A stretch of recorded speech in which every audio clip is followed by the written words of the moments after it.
மக்களே வணக்கம். இன்னைக்கு நம்ம யாருமே வைக்காத முறையில் ஒரு கிராமத்து மீன் குழம்பு எப்படி வைக்கிறதுன்னு சொல்ல போகிறோம்.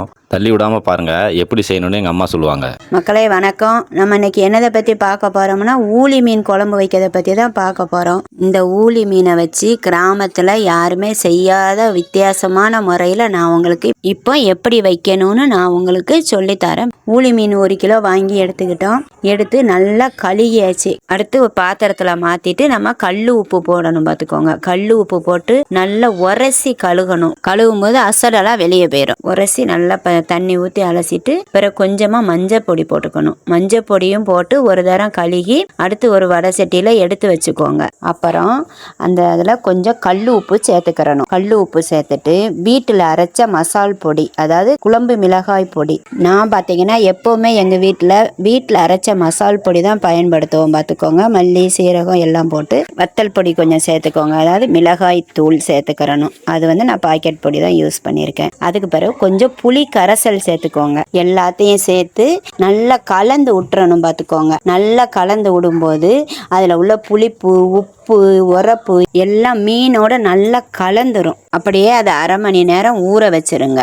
அடுத்து தேவையான அளவு சின்ன வெங்காயம், பூண்டு, பச்சை மிளகாய், தக்காளி, மாங்காய், கருவேப்பிலை, கொத்தமல்லி இலை இது எல்லாம் கழுகி கட் பண்ணி வச்சுக்கிறணும். அடுத்து ஒரு சட்டியை அடுப்பில் வச்சுட்டு ஆயில் சேர்த்துக்கோங்க.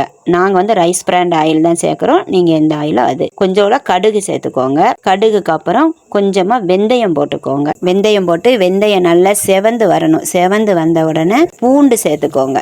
பூண்டையும் போட்டு பூண்டு நல்லா செவக்கிற அளவுக்கு வதக்கி விடுங்க. வதக்கி விட்டுட்டு அப்புறம் சின்ன வெங்காயமும் நல்லா நிறைய சேர்த்துக்கோங்க. நல்லாயிருக்கும், ருசியாக இருக்கும். சின்ன வெங்காயம் சேர்க்கும் போது சின்ன வெங்காயத்தையும் போட்டு நல்லா செவக்க வதக்கணும். வெங்காயம் நல்லா செவந்து வதங்கி வர்றதுக்கு கொஞ்சம் கல் உப்பு வேணா சேர்த்து வதக்கிக்கோங்க.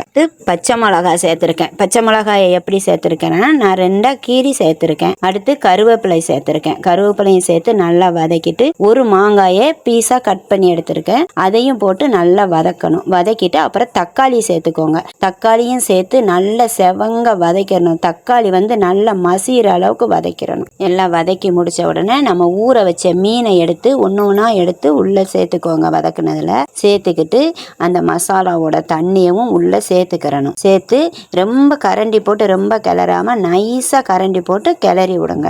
இந்த முறையில் நீங்கள் மீன் குழம்பு வச்சிங்கன்னா வேறு எந்த முறையிலுமே வைக்க மாட்டீங்க. நல்லா கிளறி விட்டு ஒரு மூடியை போட்டு மூடி 10 நிமிஷம் வேக விடுங்க. இது தேங்காய் இல்லாத மீன் குழம்பு. பார்த்துக்கோங்க, மீனை திறந்து பார்த்தேன், நல்லா வெந்திருக்குது.